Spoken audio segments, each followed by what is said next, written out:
Welcome, Jack.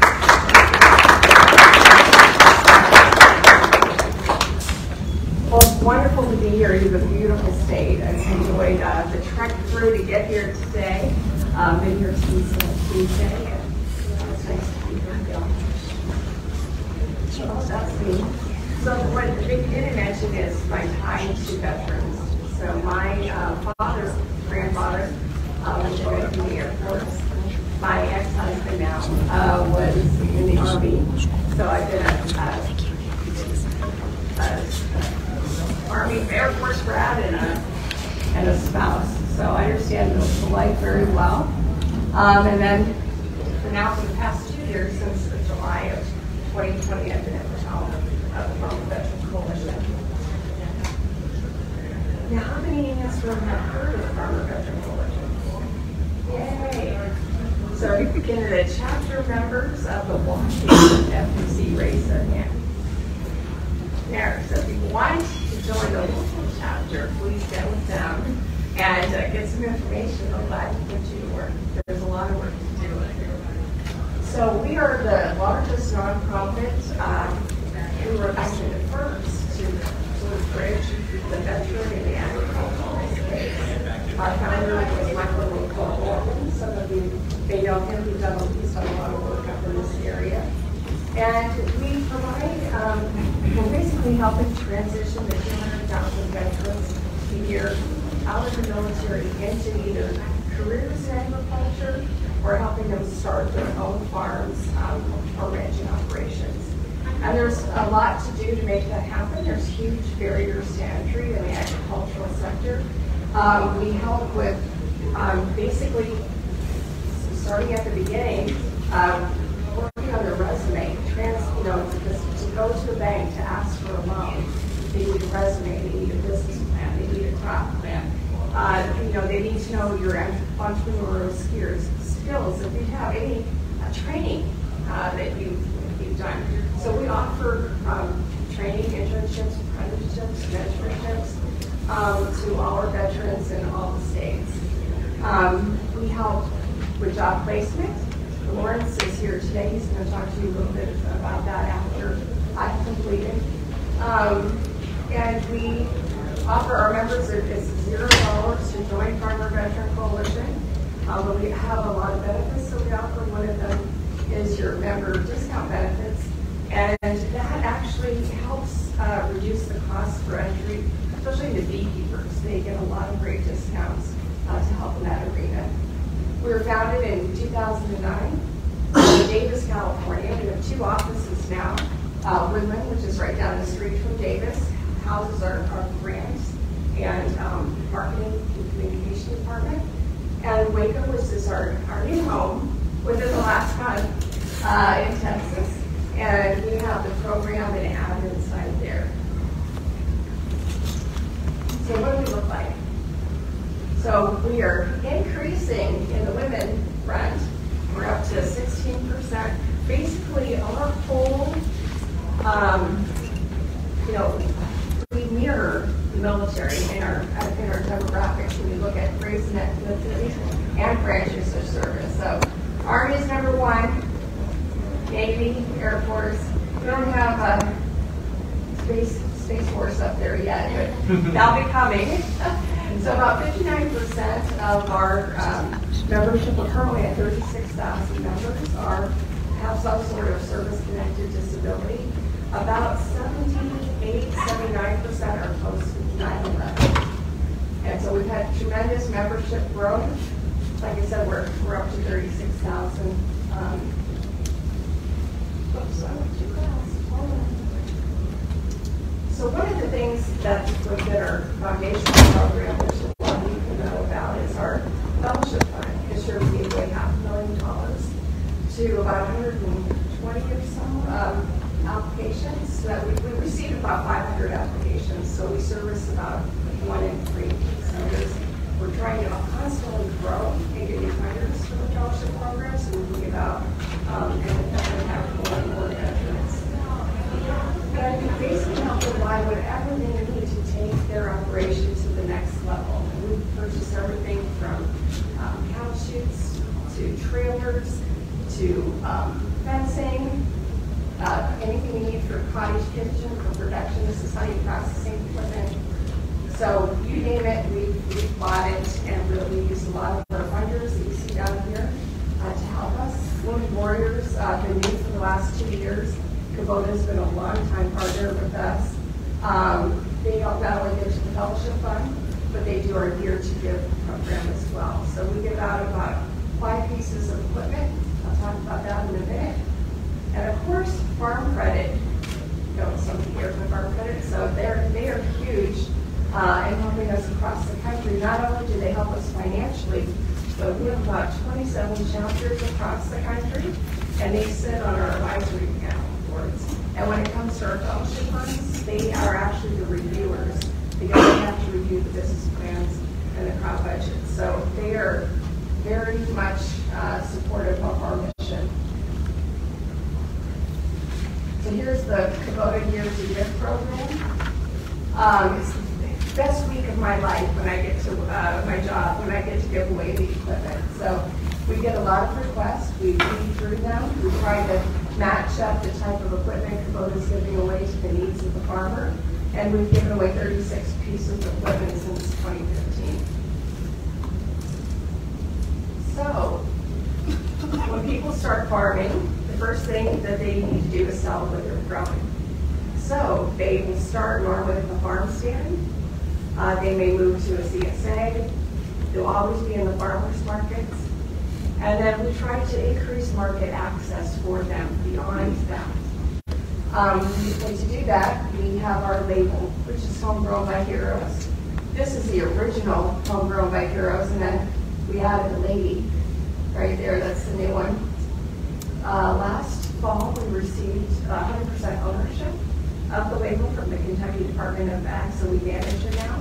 And we are have a lot of ideas to grow and expand it. The first one we're implementing right now, which is our new partnership with Market Maker. So Market Maker, it helps with online sales. And if you type in food Market Maker, or click on the logo when you get the presentation later, you will see it will list anything from farmers markets to meat picks to, and you can divide it by state. You can pick out people who are FBC or Homegrown by Hero. So to be a Homegrown by Hero, you really have to, there's a certification process. And some of the things to get the certification is 50% of the ownership of your farm has to be veteran owned. And sometimes that can be hard because when you have a veteran just exiting and starting up a beginning farmer and rancher, which the USA considers the first 10 years of their farm business, you have issues with the finance side. So you may take in a finance partner, and normally they'll want 51%. So the veteran has to own 51% to get this label. Plus, if they're doing a value-added product, 51% of the ingredients need to be from a veteran-owned source. So the Market Maker helps you find that. So if you're like making a beer, for example, you need hops. You can look up hops and look for the Market Maker, the FBC or the Homegrown by Heroes label, and you can purchase it there, and then you can get your Homegrown by Heroes certification. So we have about 2,900 Homegrown by Heroes certified farmers across the country, and that number is increasing drastically every day now. We're keeping the staff busy with that. So new this year is Ag Careers. So as I mentioned, we have 2 paths to take. So when someone comes in and they obviously need a job, a lot of our veterans have come from the rural communities, and maybe they had joined the military because there wasn't enough income on the farm to support another family. And so they went into the military, now they're out, but they want to live near home. And so they could start their own farm, but if some people are risk averse, and farming, let's face it, it's risky. So maybe they just want to work in the agricultural sector. So we have partnered with Ag Careers, which is an international ag placement agency. And before the end of the year, we will have a plug-in on our website where they could actually go in, build a profile on Ag Careers, and they will be, there's veteran-specific companies that are looking for veterans. Corporations that are looking for veterans, and they'll see the FEC in the drop-down menu, and they'll be able to select some of our members and veterans for those specific jobs. The other thing we're doing, and Lawrence will talk about it more, is the Career Certification Pathway Program. So what this is we have corporations coming to us saying, we have jobs that we need to fill, and we think the veterans are a good fit. We're creating a certification process or curriculum for them to go through. We need you to help us find the veterans. So Kubota is our first one we're doing, and they are doing it in Fort Hood, in Texas, and in Tennessee. So they need 1,800 mechanics across the country. They have an 8-step process that takes you through the different type of equipment they have.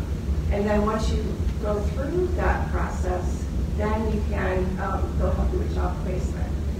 So we're also, since Lawrence gave his speech a couple weeks ago in Tennessee at the Ag Careers Conference, we've had several other companies reach out to us, like Surgenta. And what you have to realize, I think, is the military personnel that are exiting and becoming veterans have the skill sets we need in modern agriculture, whether it's drone flyers or having to write algorithms to run irrigation, or having to run these tractors, which are just all computers, right? Precision ag, soil monitors, food safety, compliance, all of this is the new ag, climate smart ag, but we need their skill sets and their training in this sector. So we are seeing an increased demand for connections to the veterans for placement in the agricultural sector. And plus we know, as many of you in this room who work in the agricultural sector would probably know, there's huge benefits to the veterans. There's a lot of healing that comes when you're working the land or working with animals, and there's just a lot of peace, and it's very quality of life. So it's a win-win for everyone. So grants. So we have a couple of grants that we do that help in fulfilling our mission. And the first is our Etiquettes Grant. So we go back to what I was first talking about when you're training someone to be a farmer and they need to go get a loan, they have to prove they have some experience farming, right?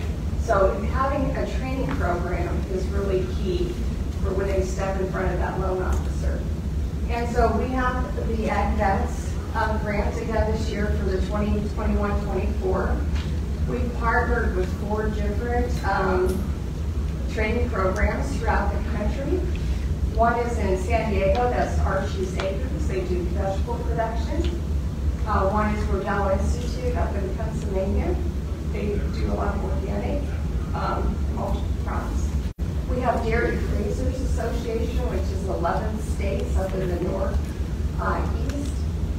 And then we have Battleground to Breaking Ground, which is down in southern Texas.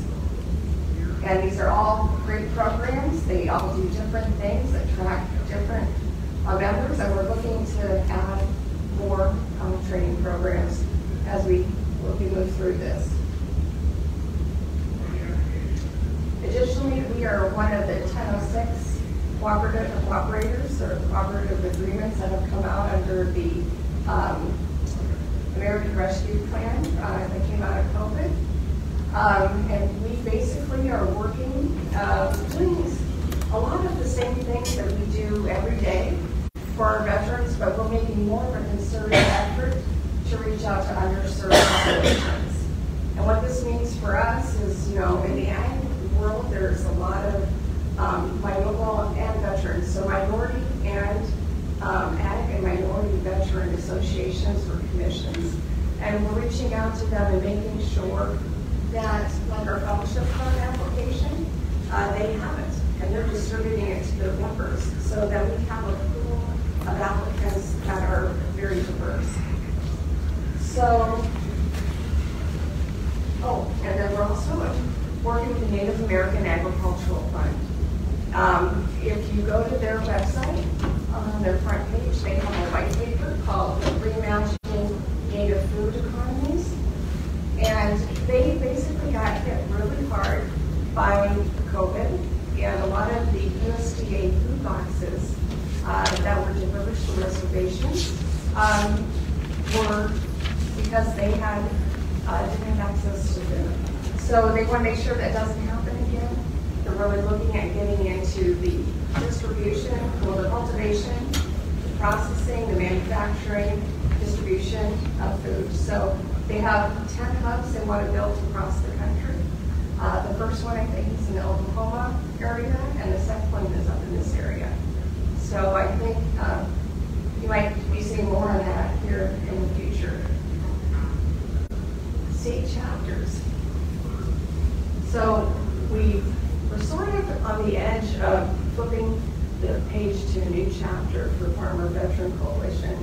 The first thing we did is we took the United States and we used the USDA production map model and grouped the states into 10 different areas. And the reason we do this is so that they're growing the same crops, they'll have the same weather conditions, pest conditions, maybe trade issues, so that the veterans at the chapters can work together in the region and help each other out. And it's really created a lot of camaraderie. It's like someone's tractor breaks down, they have the networking out to reach out to folks to help them with their production. We have started, we have 20, the map needs to be updated, but we have 20 states that have currently formed and 7 more that are in formation.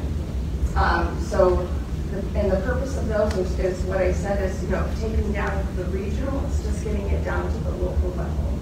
And so, like Washington's state, they'll know all the resources for agriculture and veterans in their state, and they can help their members, more, get more market access and be more successful with their farming operations. So really, the whole purpose of the chapter is really just right here, national movement at the local level. It's really just grassroots, feet on the ground. So we are developing national programs now to support our chapters. That's our next phase of development. So we are looking at a mentorship program called the Hive.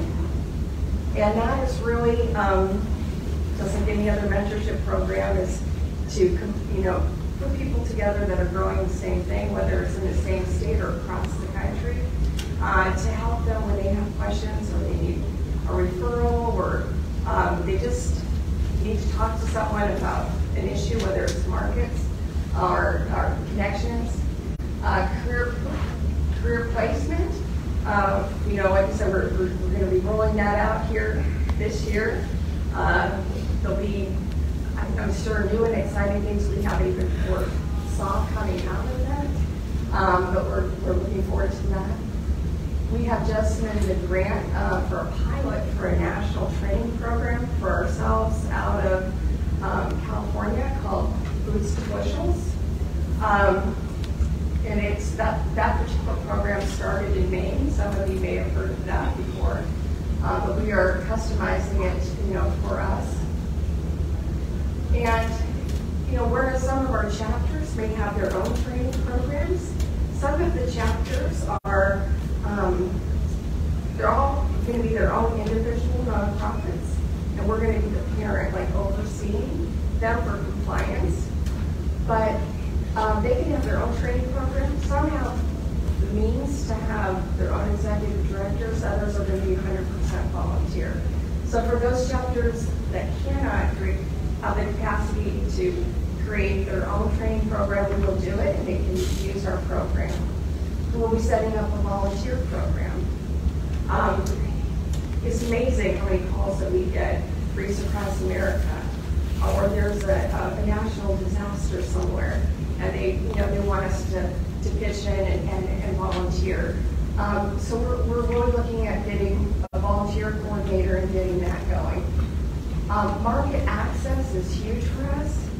As the years go by with our growers, they're growing their operations, and now they need to sell to more people, bigger people, right? So they want to go into commissaries or other government institutions or corporations. They want to sell to their local IHOP or Denny's or local retailer. So we're going to help them with the tools to open those doors for them. But one of the things to open the door is food safety. There was a study recently done by Purdue which showed that our veterans don't have a complete understanding on food safety that they need to have. And so if they're going to have increased market access, they have to understand what their client that they're selling to needs and all the various different types of food safety and how to comply and how to pay for it, especially this organic certification. So we're going to try to help in that regard as well. We have a good relationship with CCOF right now, which as part of our membership discounts, they waive the registration fee. So we'll continue to find other ways to help in that regard. So we have a national conference coming up. How to talk about that? There's Gary. Yeah.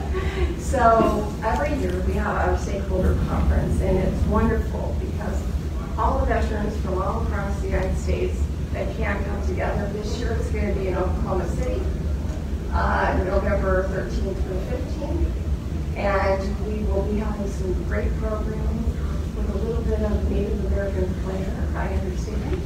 So I'm looking forward to that. We'll be launching the registration probably in the middle of next week. So give it a look and see if you'd like to join us. This year we are looking to launch within a FBC, which is going to be another program that we're going to be doing for women farmers. That was from last year's conference. Oops, one more ahead. Yes. So what's next? I get this question all the time. People give me lots of ideas. So I think what we need to talk to, it all comes down to money, of course, and finding the funding to do it. But one of the things we get is a lot of people call and they're like, I have some land or I have a piece of equipment and I want to give it to a veteran. Well, there's some issues with the legality of that. First of all, a lot of the land, sometimes they'll have out of titles, or the land itself might be contaminated, or maybe doesn't have water. So we don't get involved in that. We don't own any assets. We don't want to own any equipment. But we are looking at putting a swap sheet out with our newsletter, which goes out free to all our members, so they can do their own due diligence and take a look at those opportunities. We are looking at, we're getting, as the cost of inputs has increased and a little bit difficult to find, we've been getting a lot of requests to do co-op of some kind. There are ones that are online, which we work with for a national organization, or creating one ourselves to help with seed and fertilizer and packaging and everything you could possibly think that you could get from a co-op event, as well as helping marketing. Some of the other ideas that we'll probably be addressing during our strategic planning session at conference is we've had people saying we need to start to include first responders with our veterans, which you've seen other veteran organizations do, but I just don't know if we're going to do that or not. But surviving spouses, if they can be included in on the fellowship fund. MDB now has a way to identify them, so we're looking at that possibility as well. Market Maker, this was our first year with it, but there's a new function coming out within Market Maker that allows it's like the online platform to look like your local farmer's market. So you could go and buy from different farmers and check out once, and then have the food delivered to like a restaurant. Say you're a restaurant owner and you're trying to buy all the food for your menu. So, pay attention to our newsletters. There'll be stories coming out about that here soon, and it'll be at the conference as well. Again, we're looking at numerous ways to increase the Homegrown Heroes brand. We are looking at hiring a retail specialist to help us figure out ways to grow the label and get the recognition out there that we want for it. And we're always looking at new partnerships. This is how you can reach us. We will be getting an 800 number soon, but for now, that was our number. Is that your cell phone number? No. If you want my cell phone number, my business cards are up here, and they are on there. But feel free to call or email me at any time. And so, shall I take any questions? Yes. Okay. Does anybody went through that rather quickly? So, does anybody have any questions? What would some of the eligibility criteria be for a veteran to be able to qualify for a program like this? As far as? Like, for instance, for my program, veterans have to meet the criteria in order to get more. So is there a situation like that for this? No, they just have to be a member and go through IDB, have a desire to own a farm and an ability to learn and try new things and fail. Yeah. I'm not going to lie, farming is difficult. We put two sectors together, veterans and farming, that both have high suicide rates.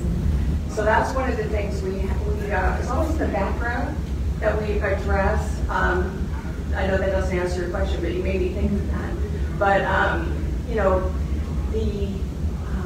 that's where I think the mentorship and the peer-to-peer counseling really comes in handy, and that's why the chapters are so successful and we're growing. And it goes back to some of the things we talked to this morning, that first 12 months after transition, how important it is, and that's why I think we're just seeing such success with our farmers. During the pandemic, when people went to the store and they were empty and they panicked, they didn't know that the farmers were really at the edge of their towns, and they had the food. And everybody went to Facebook, and they went online, and that's where Market Maker really came in. And so, it really opened a lot of new avenues for the small to middle-sized farmer, and they're continuing even after things have sort of now returned to normal, even though we do see shortages still. So I think we're on to a new era, and people want to support their local farmers because they want to keep that supply local. Because what happened once can happen again, and so I think, and the thing is, we have farms that they grow everything. We'll have beekeepers, we have aquaculture, we have Christmas tree farmers, we have heritage livestock guys, heirloom tomatoes. Whatever floats your boat, we do it. Now, it's hard to stay up on all that. We have a huge database in our sales force of referral sources. So people call our call center, and we help them and or send them to other referral sources. And we maintain great relationships with all the USDA organizations. And then we have Lawrence here, who helps a lot with veteran benefits as well. Anybody else? Oh, yes. When a farmer veteran signs up to be HBH certified, and once everything goes through, will they receive a letter or an email stating that it's complete? Yep. Okay. So they'll actually get a certificate. Okay. And they'll get a membership card and stuff, and it has to be renewed yearly, especially if they change their crop that they're growing. Mm-hmm. So they're certified for those particular crops. So, and then, and we have some labels and stuff that are food grade labels that they use. and we're creating the different new supplies. We've been asked for everything from eggshells to clam shells, like for Buzz. So we're looking at coming up with new things. Plus tablecloths, anything you imagine you can use at a farmer's market, from the aprons to the pop-up tents to the pop-ups to tablecloths. I mean, we're trying to get a lot of those into graphic design and make them available for sale. That's a huge marketing piece for veterans to distinguish themselves from everybody else in the market. Yeah. That's great. One more question. Sure. About how long does that application process take from the veteran working to get certified to the time that it's approved or not approved? So our goal is 30 days, but that all depends on the information that's in there. So we can go back and forth for a while, but yeah, no, we process them pretty quickly. Sometimes it's the only criteria, like I was saying, is that you have to be 51% owner of your operation. And then, and then we work with other partners that are veteran certified too, like the National Veterans Small Business Council. So they have a ton of corporations that are looking for veteran certified growers. So we work with them, and they do a lot with corporations, like Denny's and IHOP, and people who subcontract down to lower and small farms. So yeah, they help as well. And Target.gov, we work with procurement centers that have free technical advice that they give out to. And now we're moving into the commissary world too. So it's a whole new world. We're learning a lot. Any other questions? Yeah. Okay, great. Yeah, just a quick question. Because you brought up that 51% veteran owned. If two veterans get together and meet that 51%? Well, no, if there are two veterans, you're fine. Because they're both on 50%, that's 100% veteran owned. Right. Yeah. But the problem is if, like, you come home and your dad wants to support you and he says, here's money, but I got you 51% owner, then that sort of cuts you out of the Right. racer. No. Yeah. Yeah. Okay. Well, I'm going to hand it over to Lauren. Or back to Vicki. A quick introduction. Thank you. Thank you very much, Jeanette.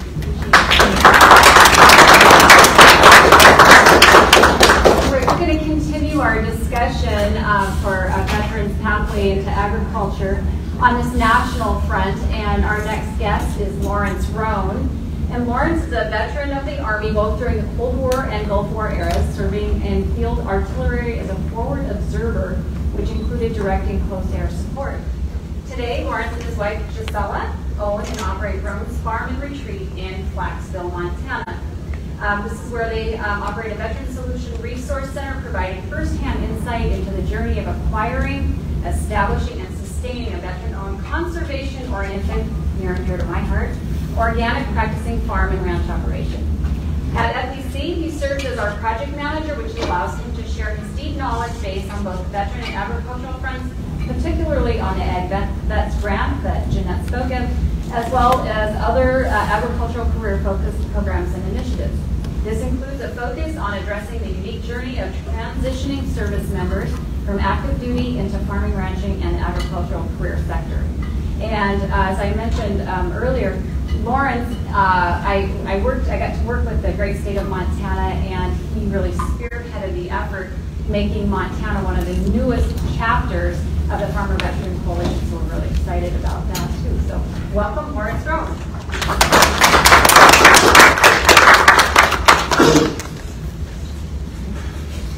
So, good afternoon. Honored to be here and be able to share a bit of my passion and a bit of what has drawn me to the Farmer Veteran Coalition and Yep. Is that say down? Yeah, no, you're good. There you go. There you go. There you are. Okay, so, and the first thing I'd like to do is to get to know my audience a little bit better. How many of the audience are currently active duty or are there? that helps a lot. So my message is twofold. It's to the veteran, because after this session, I'd like for you to understand, number one, that Farmer Veteran Coalition is a resource that you can lean on and depend on to have cultural competence in understanding the veteran, but also the corporation that wishes to employ the veteran, and what the unique skill sets are that the veteran brings with them, and for veterans to understand themselves as well. So a little bit about myself. I was born in Fayetteville, North Carolina, which is far from Montana, but I can tell you that I enjoy the setting. It's very unique. I absolutely love it. Served in the artillery, so I'm very hard of hearing.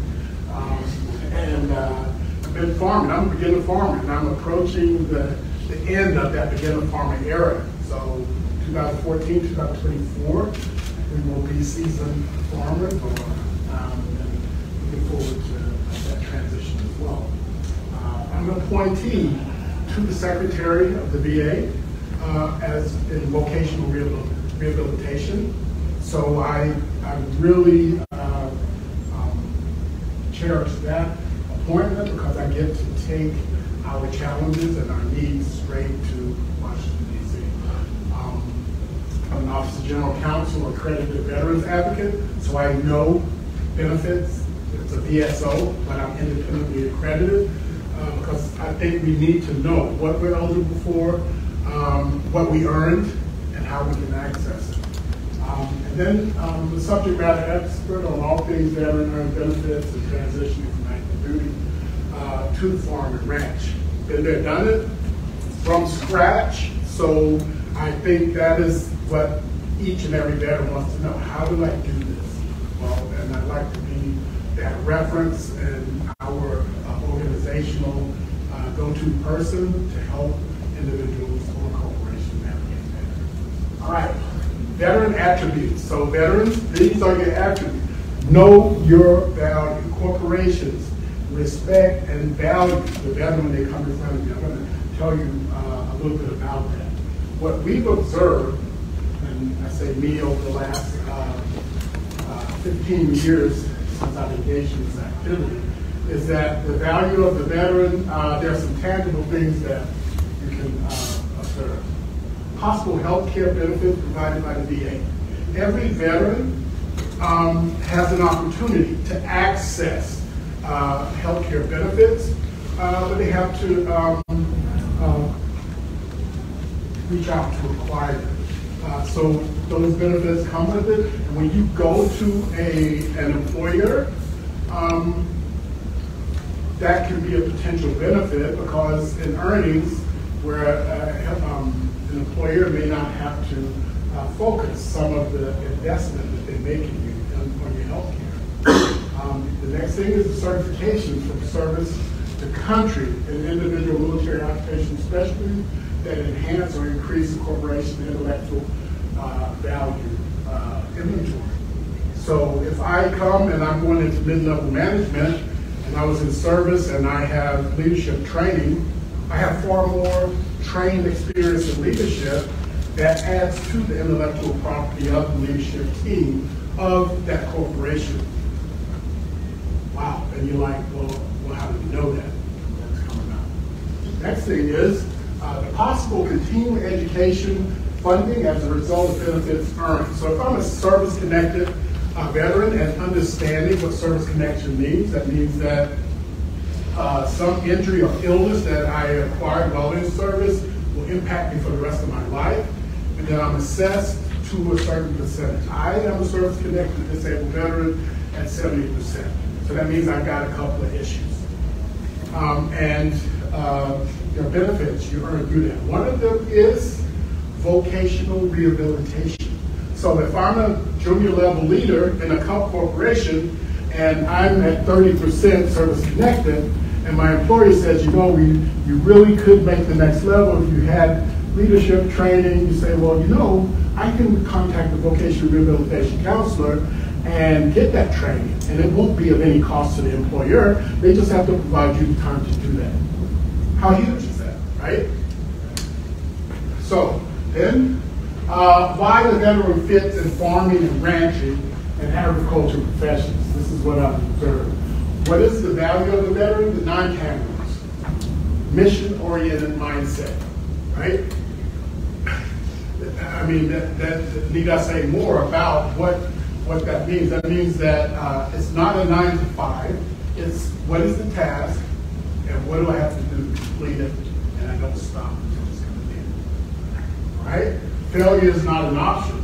Driven to succeed. Attitude. Right? That is another part.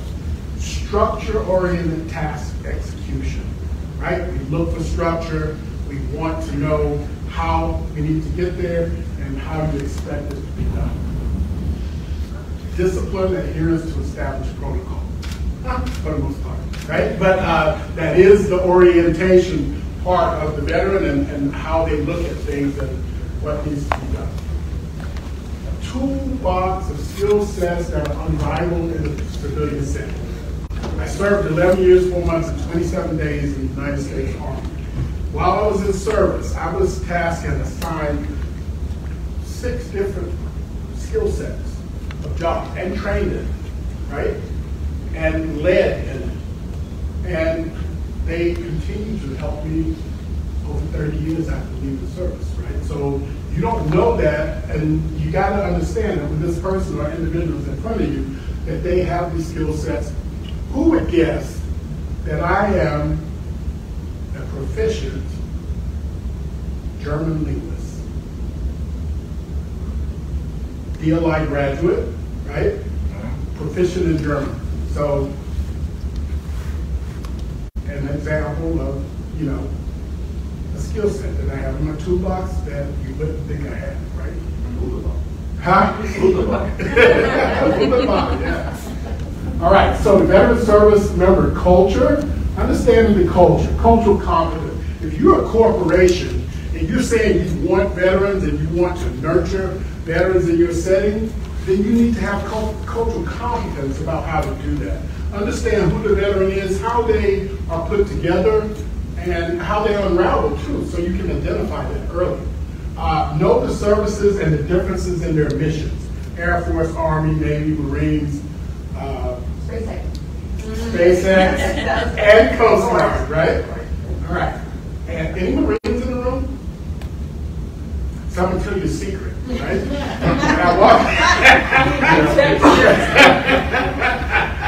There's a room out there, and I was kind of concerned today because they had crayons out there. For folks that don't know, Marines have been known to eat crayons. So, Lawrence. All right, so know the rank structures. In the military, there are ranks that service members hold, and it starts with E for enlisted, E1 through E9, O for officer, O1 through O10.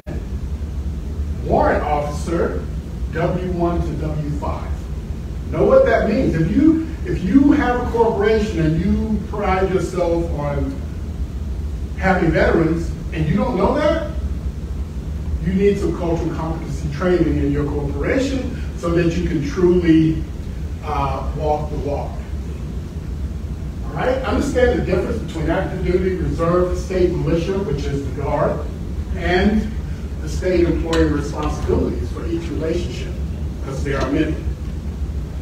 Understand the service-oriented illness and injury and what that means for the veteran, and how you can help nurture that. And understand the difference between the veteran, retired service member, and temporarily retired service member. Also important. So, understand the culture and know who's in front of you. How do you do that? Number 1, is an officer enlisted or warrant? Mention that. The character of service. How do you know that? The nature of service. Combat arms, logistics, intelligence, healthcare, technical support. So I was in combat arms, I was in logistics, and I was in intelligence. Why do you teach a soldier to understand German? Everyone says, oh, and Yeah, I don't want to be on the internet because I can't be. I don't want anyone to know my business. Well, in military intelligence or intelligence at all you need to do is have electricity, right? Few people know that. So never think that because you don't have a computer, you can't be reached. DD Form 214 is content, understand that. And then the essential tools. This is for the veteran, and I just want to then take a task, survey, quick survey of, has anyone seen or exposed and know what these are? Understand the documents that the veteran has available. How many know what a DD Form 214 is? Okay. How about a joint service transcript? Okay. It's pretty good. And the benefits verification letter.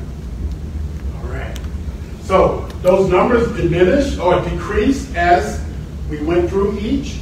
But if you're a veteran and you're approaching a corporation, and if you're a corporation interviewing a veteran, you should want to see these 3 documents because they provide a wealth of information to help you understand who you have in front of you. The veteran, for the veteran, it puts your value right out there. You no longer have your rank on your chest or on your collar or on your sleeve to say who you are and what you've done. These documents do that and provide for it. So have you ever seen this? DD Form 214? I have to step back so I can, all right. So in this individual, key factors here. If you're looking at that, and the person applying, who says this is okay if the veteran comes to me with this DD Form 214 to apply for a job, can I tell what's going on with this veteran?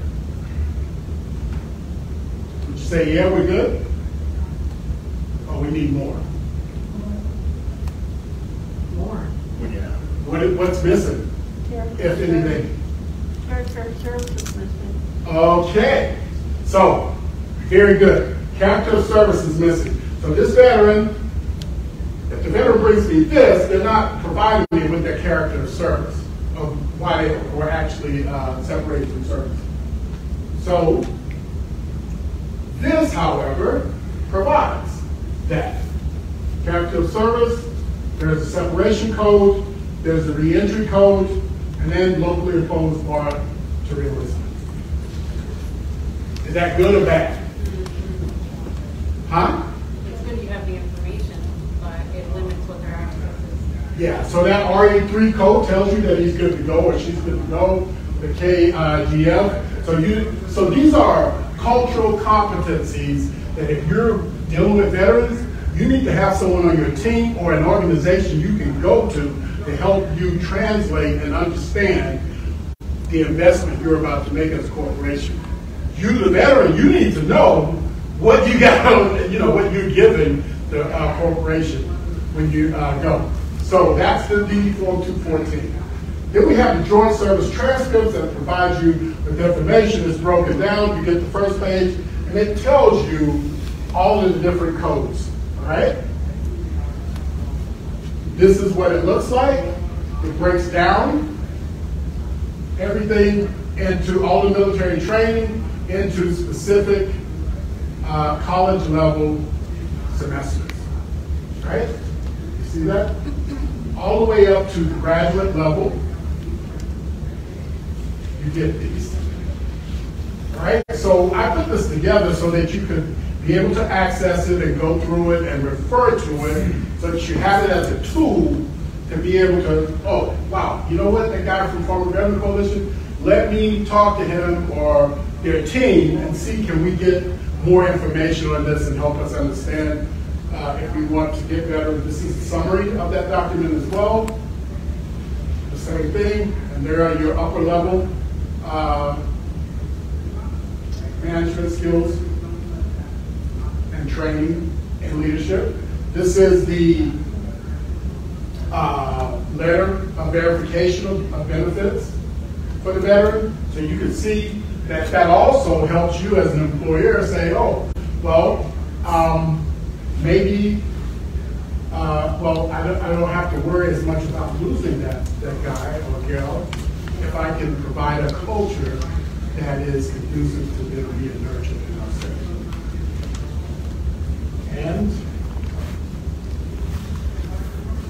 then I have examples of GD Form 214 highlighted, and if this is of interest to you, then you can feel free to contact us about that, because these are all examples of, they bring so much more to the table that you should be knowledgeable of when you bring this individual into the corporation.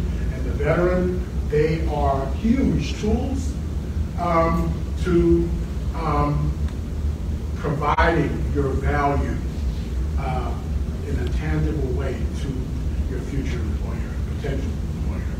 All right? YSFEC is a go-to resource for recruiting veteran and active duty. Our Hive, which is holistic, impactful veteran engagement, casework, mentorship, and enhanced cultural competence and capacity is unique and impactful. So we know the veteran, we work with the veteran, and we engage the veteran in a way that is conducive to them thriving and not just surviving. Our network, 36,000 plus members, is enhanced by our 20 state chapters. 12 board formation is unrivaled in our national setting. And we are the resource to access active duty members in transition to civilian settings. And this includes the state militias that are included in our network and partners. And we know the culture, mentor those who in the culture, that we are one of the nation's strongest resources to access the culture. All right, any questions? I have one. Yes. So on the joint service transcript, Yes. Is that actually available to employers, to the service person to give to employers if they are like National Guard or, they're still active, but they have a full-time job or kind of a full-time job? So if I want to hire a guard person. So all of their training is documented in joint service transcript. They just have to request it. Okay. They have to request it. Yes. You got a question about that? So that joint service transcript, that is something that the individual veteran requests and is sent to the veteran and is specific to their training? Yes, but I can tell you that in the state of Montana, I don't know if this applies to every state, but when I transitioned, I worked with the story about how I came from North Carolina to Montana as I went to the oil field to work. And after the oil field, I no longer was able to continue that rigorous work schedule, so I went to Montana Department of Employment, and they were able to submit and get it forward. Okay. So, like the work source. Yes. They Yes. could possibly apply Yes. for that. Yes. They're veterans also. And veterans can also do it. Just on top of that, and I know like most government agencies can request your JST because I applied to work for the city and they pulled my JST for me. And how do Okay. you do that? There Where you do go. you go for that? Is that VA.gov? Joint service, just No. look it up. Okay. Yeah, it used to be on e-benefits, but they're getting rid of e-benefits, so I don't know what. Yeah, it's going under VA.gov. Is it VA.gov? That's what it's putting Okay. it all under now. Any other questions for Lawrence? Yeah, go I ahead. had a question. So I work at HUD-Bash, and I frequently have veterans that are, I just experiencing. have to come closer so I can hear you. auxiliary here. Yeah. No worries. Same way. Yeah. Yes, I have a lot of veterans that, experiencing homelessness have gotten housed through HUD-Bash. Yes. Trying to find opportunities or ways to, establish that sense of purpose. Or Yes. get them, some volunteer opportunities or they're interested in that. But I was also curious, I got a lot of veterans that are maybe in Seattle or city areas. Yes. Are any of these programs going to be directed towards urban farming, or if there Yes. is volunteer Yes. opportunity? Yeah, that's a very good question that Jeanette can probably. Yeah, so the USDA has an urban ag toolkit, and so we do a lot of that. Actually, a lot of our urban farmers, they grow and donate to food banks and or USOs, because a lot of the USOs, a lot of the bases, like in California, particularly like San Diego, is very expensive. A lot of our serving military are being secured. So they will grow and donate to the USO, and they have a facility on site, and they'll pick up the food right on base. So, yeah, no, a lot of our, we have a lot of growers too that are doing like food as medicine, or they're into the herbal side of things too, as far as natural healing. So that's all out there as well. But the USDA has great grants for urban agriculture. Any other questions? All right, well, thank you again, Lawrence and Jeanette Rose, for again that great information coming from our National Farmer Veteran Coalition. It's quite a treat and an honor that we have these two people here. We had a conference scheduled last year to be in Tacoma. We were not able to pull that off with the lingering COVID and after effects of that. So, we thought we missed this opportunity, but we were able to bring them in. And if there's anybody interested in that, the conference in Oklahoma City, we would love to give you more information and hope to get you there as well. So we're going to transition now. We've got some panelists that are more of our state and regional capacity for our veterans. So we want to transition into that. We're going to start with Marcia Ostrom. And where did my glasses go? Right here. Right here. Normally they're on my head, and I still can't find them. So, Marcia is an associate professor and extension specialist in the School of Environment and the director of the Food Systems Program at Washington State University. She leads interdisciplinary extension and research programs to improve the sustainability and equity of regional food and farming systems. She established the Small Farms Program, which, by the way, during COVID was vitally important to the state of Washington. The Bilingual Cultivating Success Program, the Immigrants in Agriculture Program, and the WSU Tilt Farm Walk Program. She co-leads the Washington Coming Together for Racial Understanding program as well. She teaches undergraduate, graduate, and extension courses and advises graduate students in sustainable agriculture, agroecology, food systems, and extension. She holds a PhD from the University of Wisconsin, an MS from Cornell, and an AD from Harvard. So she's a smart girl too. No, very smart. And her efforts have to improve the diversity and equity of agriculture have been recognized with awards from WSU, the Association of Public and Land Grant Universities, the Agriculture, Food, and Human Values Society, and the Fulbright Program, as well as the Kellogg Foundation. So welcome, Marcia.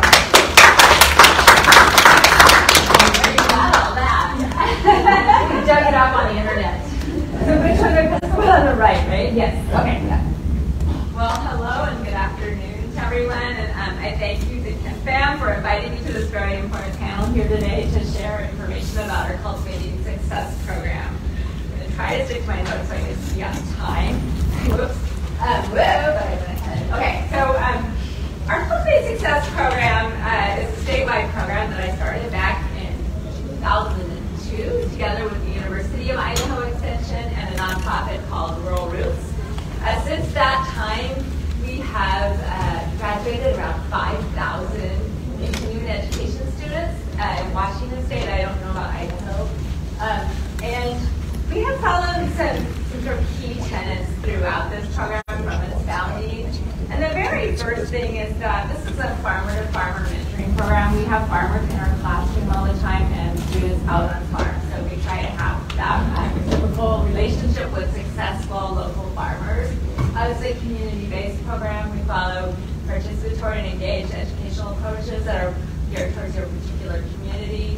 We use a whole systems farming lens all the way from the farm to the market, and we build plans that are actually eligible for organic certification if you want to have your whole farm certified.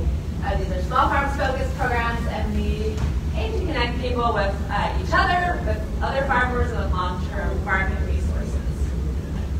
And I just told you everything that's on this slide, so I'm actually already ahead of the game. But we have two main programs or classes. The first one is a semester-long class that we offer in the fall called Whole Farm Planning. This is an evening class that meets weekly, and we've offered this in partnership with county extension offices. Now with COVID, well, I'm going to get to the details in a second, but actually this bottom bullet should be on top. The goal is to set your farming goals for you and your family based on where you want to live and the community you're serving, and to develop a whole farm plan that meets both social, environmental, and financial goals for you.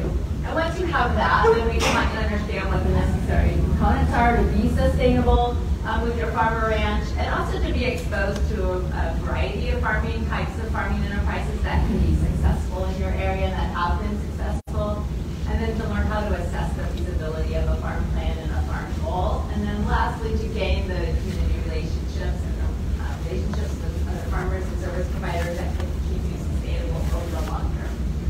So this class normally was offered with your county extension office in the evenings, once a week, but now with COVID, we actually started offering it online, and we thought, how are we going to do this? It's all about hands-on, participatory learning, and active engagement. We've tried to use a combination of sort of local breakout discussion groups and then a statewide online program where we can bring in farmers and experts as speakers and local field trips. And it's actually worked better than we ever thought. Our numbers have grown, so we've been really surprised, and we've been able to offer this to everyone in the state now because of being online. We didn't always have every single county extension office on board, so we've actually expanded the availability of this class, and we can offer Spanish translation all over the whole state. So that's something we've always tried to do, but now it's easier because we're online. So this is step-by-step course. The next one that we offer in the spring is called Agricultural Entrepreneurship. And this is also a 12-week course that, again, used to be offered through county extension offices that now meets online with local discussion groups and field trips.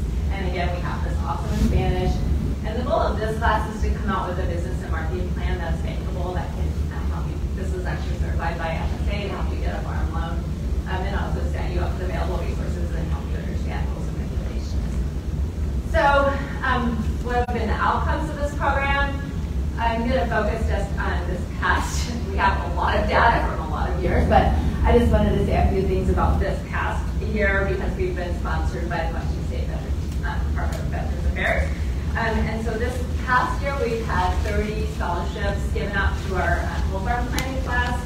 We've had 9 scholarships given out to our agricultural entrepreneurship class this spring, and when we evaluated these participants in particular, what they said that they were appreciated about this was the opportunity to network with others who share military background, and were also interested in pursuing farming goals. They were also interested in getting examples from other veterans who are already farming or who have tried different things, whether they failed or succeeded. It's been an important learning opportunity. Can be both inspiring and educational for the veterans whether it hasn't worked out. And then having forming this network is really important for addressing isolation. That's both a hazard of being a farmer and being a vet. So we had a few direct quotes I put in here. Your program was very beneficial to veterans. I learned a lot from it. I like the way Washington does this program because it combines civilians and vets together, which brings about a different dynamic. So those are just a few sort of direct quotes. I just want to say thank you again for our sponsors who have supported our program and the WCU Extension as a whole, and especially here for the Washington State Department of Veterans Affairs. We really appreciate the opportunity to work with you all in this support. That was great. I did it. Do we have questions for Marcia that she could take from you? Yeah, we'll have the panel too, but I just any quick questions. You did that so quickly. A minute left. All right.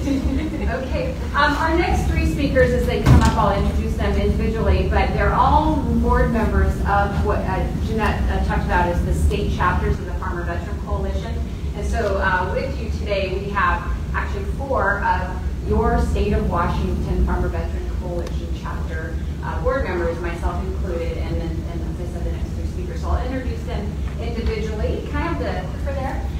But we'll start with Mike DeBay. Sorry, Mike, I know your last name.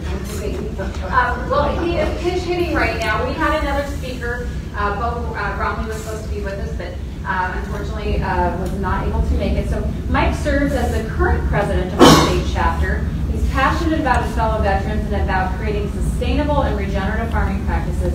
He's a Navy veteran, and he runs a small cattle operation up here in the Metro Valley. So I'm going to let him. Now, I want you guys to know that this is a great guy. He literally, about 10 minutes before this session, said, "Hey, will you give Bo's presentation?" So thank you, and I'll give this to you. you No worries. right click. We'll see how much we can use the slides because I just looked at these for a minute. So, but I do work with Bo. If you've never met Bo has a beard down to here. Great guy. And so when Vicki told me, I decided not to shave so I could try and catch up and get the same kind of beard as Bo, but it's going to take me a little bit longer. So everybody's already talked about the Farmer Veteran Coalition and the chapter here in Washington State, which we're really proud to be able to support our fellow veterans. Bo works for Garden Raised Bounty, which is an organization in Olympia. They started off with a lot of land in the immediate Olympia area, teaching folks how to do different gardening. They have a lot of big support for the local community, and they continue to grow. There's others in the room who probably talk a little bit more about GRUB, but we partnered with GRUB and Bo in particular to help execute a grant that we got from the Boeing Corporation that we call the Shuttle Project. Bo took that piece of it and he partnered with Washington State Beekeepers Association, particularly Alan Woods, who was in actually a previous slide that Jeanette showed, doing beekeeping operations. And their program there is called Healing Through Hives, and we'll talk a little bit more about that as well. GRUB would like to acknowledge that they're on the historic lands of the Swelling and the Shigalis Nation. And then what I want to talk about is the Shuttle Project. So FEC was asked or invited by the Boeing Corporation to apply for one of their public assistance grants. And so we worked with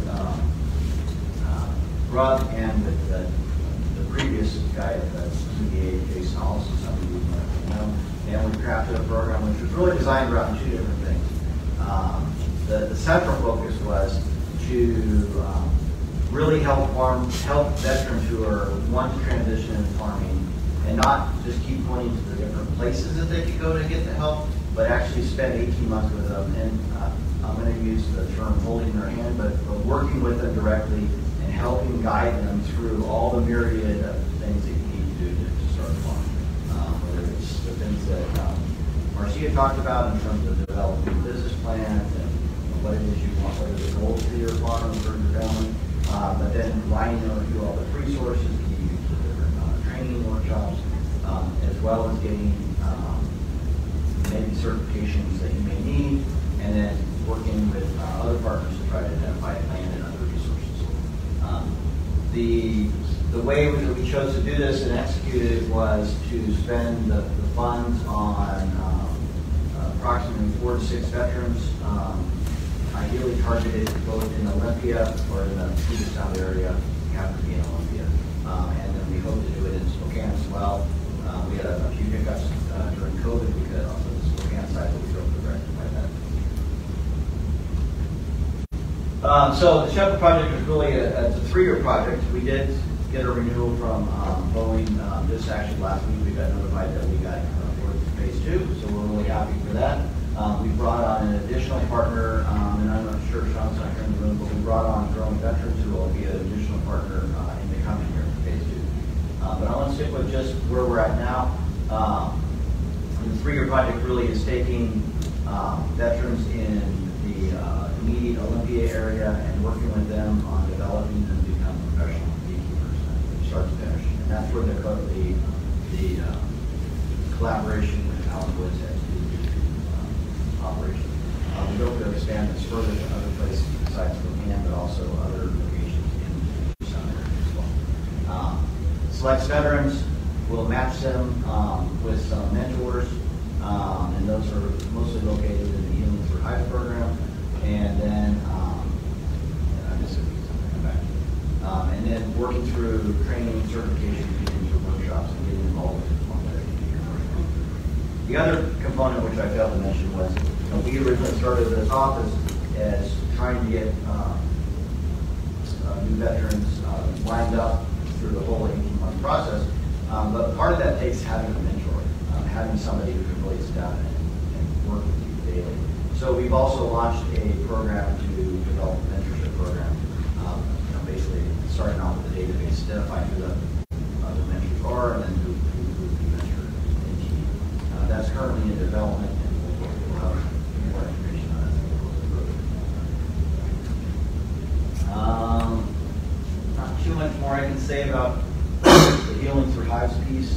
don't know if there's anything you can offer on that.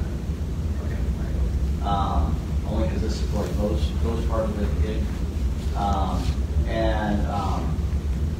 I'll stop there and say if you're interested in learning more, Bo's information's up here. You can also contact us through the Farmer Veteran Coalition, the Washington chapter. Jenny is in the back, Jenny Weber, there's our operations coordinator. I know. So she'll be our conduit for that information as well. So I glossed through that pretty quickly, but if you have any questions, I'd be happy to take them either now or anything else.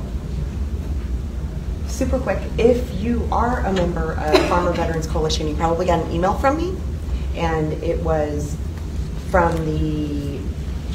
out of an Outlook email, but it was an email from Bo about the Shuttle Project, about both projects, and there were links to surveys. Did you all receive that? If you didn't receive it, let me know afterward, and I can make sure I can get it to you. It's on our list. Yes. Great, thanks. Mike, thank you so much. Appreciate you doing that. Very, very short notice. All right, I'm going to take just a moment to pause here because I realized I didn't even introduce myself. And this is probably a good time to do that. My name is Vicki Carter, and I am the director of Spokane Conservation District and one of the founders of That's on the Farm, which is our next presentation that you'll hear about. And this conference is actually very special as well because it was in 2016 that we formed the Washington State chapter of the Farmer Veteran Coalition, and then the next year we came here to this very conference and kind of started our foray into this field of bringing, our Washington State veterans into agriculture. So to be back here now and to be doing this at this level is very exciting to see all the work that has happened in the last 5 years and all the programs that have been initiated is so amazing. And Marcia, to you, we from the very beginning, cultivating success was our cornerstone education component. We promote that. We send every single one of our veterans through it. So your program has become a huge part of our success as well. So just a huge thank you and gratitude to you and all the work that you've done since, did you say 2002? Yeah, first class. Yes, that's amazing.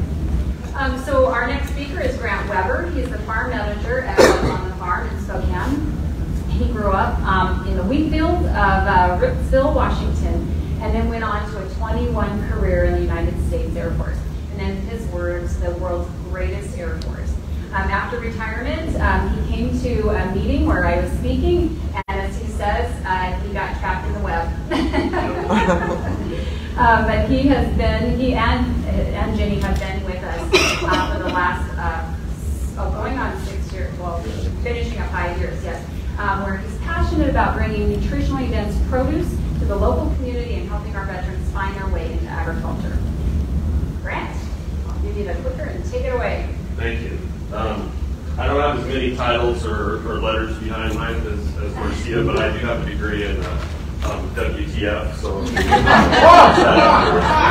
through that. And, I'll take a shot. Army vets in here today? Yes. Do we know what Army means? What is the definition of Army? Ask the Air Force, that's fine. Air Force rejected me yesterday. So, we had a shot at the Marines and we got a shot at the Army, right? So, it's all in good fun, right? Maybe. We'll see afterwards. Okay, so we all eat, right? America's farmers, the average age is 60 years old, which makes them probably closer to 90 years old in real life, right? So farming's hard, veterans hard. You see the picture of like the veteran getting out, he's 5 years, and they show the picture of the 80-year-old man. He's like, so I mean, it's tough. Both of them are very tough career fields, and I knew this, but until Jeanette said it, I didn't put it together that those are two of the highest suicide rates, farming. I've always known that, and I was like, wow, but farming makes me happy, so I'm not at risk for that, but we have a lot of guys that come through and they need stuff like this. So the nation needs nutrient-dense food. We're getting ready on our social media to do. We try to have more fun with it, so we'll get a tomato from Albertsons or Safeway. Hope there's no representatives from there, and one of ours and drop them and watch how the one from Safeway bounces and ours. And actually, because it's, you know, they're made for transportation. That's what it is. I mean, they're all perfect size, and ours are all different, but what's inside is what matters. Okay. We provided national security as military, and now we're in charge of the food security for our nation. Easy transition. We are a program under the Spokane Conservation District. My boss, Mickey Carter, came up with this, and I love this. He says her favorite two people are veterans and farmers. So, in finding that mission, or that, to put those two together, and always looking for a new mission, right? The skills, some of this will be repetitive, what Lauren said, but the biggest thing I see too is mission driven. I grew up on the farm, and you know, my dad, it didn't matter what time of day or what time of year, something needed to get done, it needed to get done. Just like when you're prepping up for deployments, or you're actually on deployment, it doesn't matter what the weather is, what time it is, you know, you got to do it. So that's how I can see that our veterans can come in and not seamlessly, but you know, come and get into farming. And with all this new technology we have, like the drones, we have all kinds of stuff. Every year we try to introduce some new piece of equipment, tool, or send people to advanced training. Because what we do on our farm, you'll see here, you know, we're very small, but it's just one, the farm is just one spoke in a huge hub of what we do. So these are core principles: education, internships, employment, and information outreach. So we've gone through a couple transitions of what we do at the farm and what our model is, but right now I think we're dialed in. We're really ramping up on internships, getting people through the first year. You're just trying to sink or swim. And then if we keep you on for a second year, that's when we have the guys come back with a project. So a couple years ago, one of the guys came back and he was very interested in medicinal herbs. So now we have an herb mound. And he's got, I don't know how many different things on there. And if you come to the farm, you'll get a tour. If you want it or not, he will drag you to it and show you. And he might be there for 3 hours. The last one, John, he just came through. This is the second year. He had interest in bees. So now we have 2 beehives. So we're learning all about those. So it's something we want you to grow and learn. You know, after you get your feet wet or dirty, then the next year we want you to bring something to the farm that we don't have, or enhance what we have. Education, cultivating success has been, you know, a cornerstone from the beginning. It's when you come there, you're going to go through it one way or another. So if you do it before or you do it after, you will be going through that. And I just put in a request through Farmer Veteran Coalition for 5 of our guys to go through butchery class. So they do provide scholarships. So we see a big need that we don't have butchers. There's not a lot of butchers out there, or to do it yourself. So there's a local lady that provides that. You come out there and you whack a chicken, and you get to take it home. So and it's very, you know, it's not a huge fee, but you know, $100. It's $100 in your pocket, right? So they get to do that. So they're going to bring those skills back to the farm, because I just told my boss yesterday we bought some meat birds, the little birds right now, so we'll be whacking birds at our farm. We'll let these guys learn how to do that. So, and information outreach, we go on based on Fairchild through the it's Boots to Business. We do a presentation there real quickly, and then we've got some of our interns from there. So, and to be a part of Vets on the Farm, you don't have to have prior experience. We have one of our interns this year. He's from Brooklyn. He was in the Air Force, just got out after 6 years, and he was in the tower the whole time, you know, flying, you know, landed planes.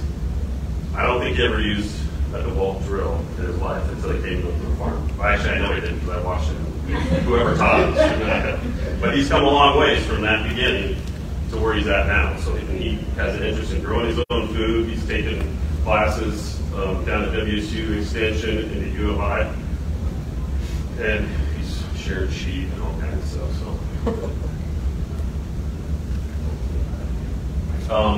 So Vets on the Farm is the overall. Our farm, our 3-acre farm over the South Hill in Spokane, is the red poppy farm. We actually only grow on just shy of an acre is our footprint.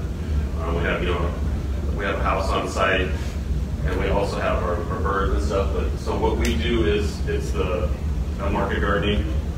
So right when we pull something out of our row, something goes in. So we get as many turns as we can on lettuce. I mean, we're totally organic. We're not certified, but organic is our core. We're way above. And we do tours when people ask. So our big thing is local and it's organic. If you don't believe us, come out and we'll show you. But we grow 20 different varieties of vegetables and then offer those which varieties of those. So, but we have a greenhouse, hoop house, caterpillar tunnels. We have a BCS that we love. We have a wash station on site. We turn Economies into a wash station. So right when we harvest, we go through our wash station. We have a cool room with a cool bot. Everybody knows about those. So we have Economies, a cool box, a cold room, and a cool room. So we have a few different temperatures for some of our things. So we do a lot of things on a small amount. And GAP certification, good agricultural practices. So we re-up through the WSDA every year.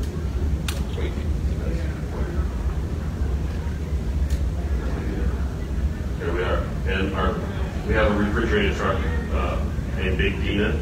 We go out and do a mobile market. We see a need. We try to go to, we have a couple stops. We go to retirement home.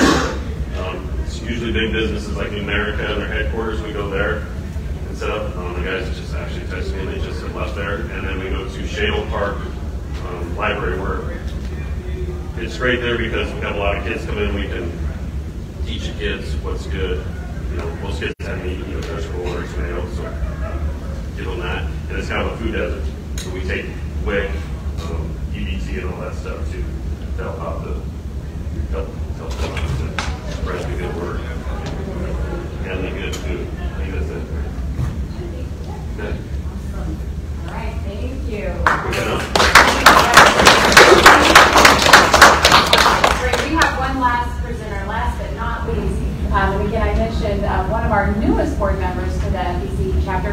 We have another board member back there, another new board member, Kayla. I'm sorry I didn't get to introduce you earlier. All right, so Max Milkey grew up on a 5th-generation wheat farm and beef cattle ranch outside of Davenport. He remains actively involved in the family operation. Check out his ham and the agricultural industry. He's graduated from WSU Another Coop with a degree in ag, economics, and business. And throughout his collegiate career, he served in various roles, including a national team for agriculture Future of America. He's worked over 5 years as an ag lender with Northwest Farm Credit Services, and also as a farmer-owned, which is a farmer-owned financial co-op.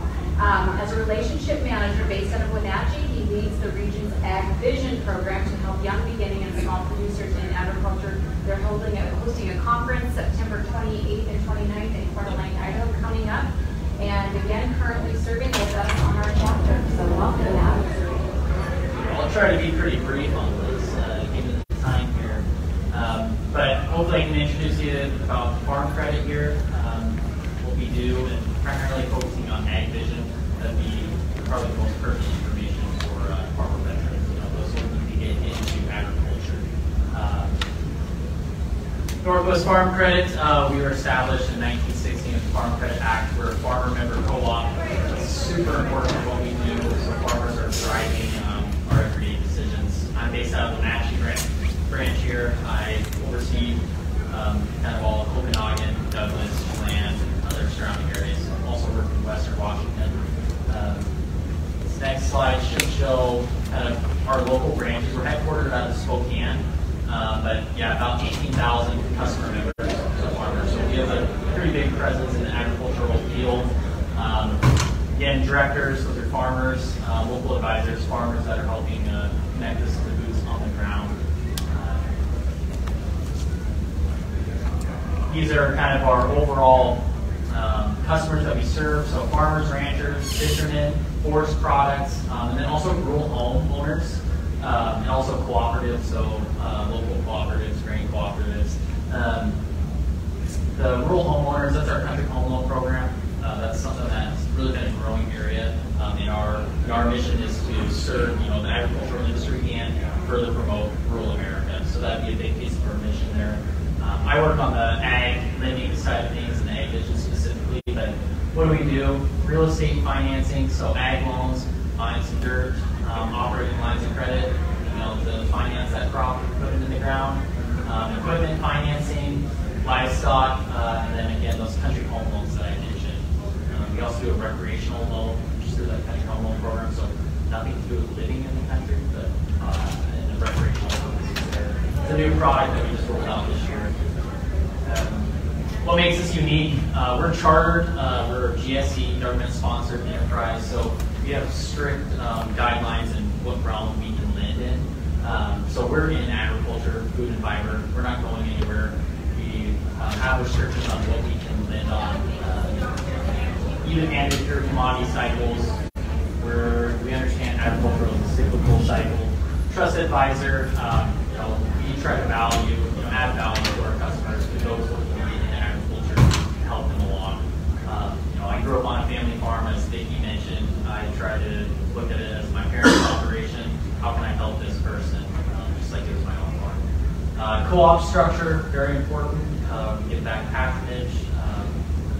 It's been 1% a quarter on the average day balance the past 4-some years. And then again, that governance I mentioned, farmer-owned. Farm credit system, we're nationwide. We're here up in the PNW. So I'll try to breeze through these, but we have a lot of resources. If you go to northwestfcs.com, you're going to see we have a bunch of management classes, whether it's basic budgeting workshops, balance sheet basics. We have economic updates that are going out constantly.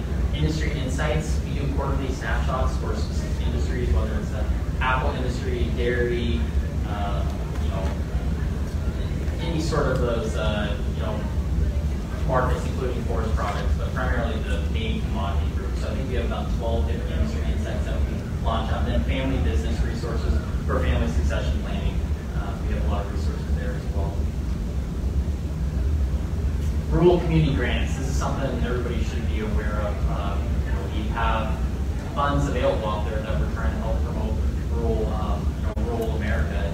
And recently, fire department up in Waterville, helped out with them, and also the fair. They're doing an rural ambulance fund. So a lot of opportunities there. We're very involved with food banks as well. Second Harvest, local food banks around. Scholarships. We give out quite a few scholarships. We've got over 40 scholarships this year. I think those are mainly in the $2,000 to $3,000 range. And then military veteran support. We're involved with Vets on the Farm, other organizations as well, Farmer Veteran Coalition. Education as well, very involved in 4-H, FFA, other organizations. And just some pictures of different things. Ag Vision, this is what I really want to talk about. Ag Vision, next slide will describe what it is, but the benefits of it, waive fee, reduced interest rates, financial mentors, connecting those to, Ag Vision is really for those that are young or small. And then seminar programs, Vicki mentioned we have our Ag Vision Summit coming up here in just about a month. And then technology and educational vouchers, everybody gets $2,000 to help with technology and education. So $1,000 for technology, $1,000 for education. That look like furthering classes, technology. Got some guys want to put in some GPS units on some tractors that we're working to help them on that. And then RateWise program that has to do with educational credits to help reduce the rate. So if you do some further learning, get up to 0.75%. A rate reduction off of your loan for the first 3 years. And then underwriting criteria is reduced. So this is the definition. Young, under 35, you only have to meet one of these. Beginning with less than 10 years of farm management experience, and a small gross of less than $350,000. RateWise program, as I mentioned, earning credits for continuing education, offsetting that to really help with rate. We're trying to encourage furthering education in order to be a better farmer, better business owner. And with that being said, that is for our education program. You can look at our website there for more details. And then last piece I was going to talk about is a Jumpstart loan. This is pretty relevant for veteran farmers that are looking to start up an operation. Hence the name Jumpstart. It's intended to help jumpstart you into that path. It's again, up to $150,000, but interest-only payments for the first 4 years, and then 5-year would be a balloon payment. That's a little bit outside of traditional financing, that sort of structure. It's really intended to be a lot more generous towards that borrower. But yeah, it's specifically designed for those trying to get into the industry.